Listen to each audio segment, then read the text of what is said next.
In California today, voters went to the polls for the 12th time in just 7 years to vote on proposals to make up a budget deficit that Governor Arnold Schwarzenegger has estimated could grow to $21 billion. The government has warned of dire consequences if the proposals fail, and it appears they will fail. Here's Laura Marquez.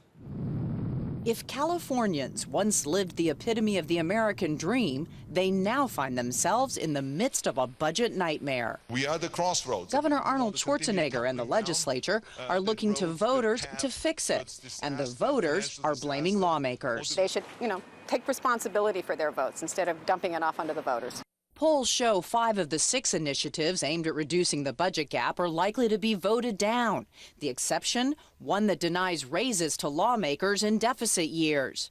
The governor warns the defeat of these measures will mean billions of dollars in cuts to social services and education, and will force thousands of layoffs from the state rolls. I'm worried about, am I going to be able to pay my bills next year?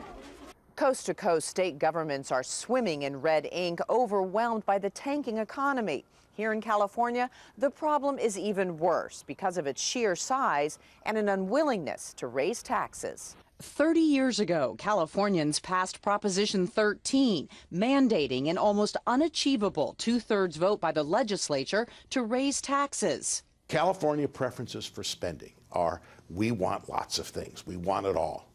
But we've put in place a decision-making system that prevents us from raising the revenue to pay for that. I'll be back.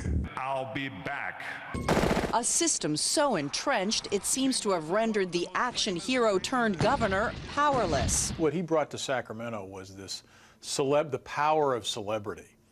And I think he was counting on that to bend the molecules in the State House. Even if voters were to pass the governor's slate of budget propositions, California will still be $15 billion in the hole.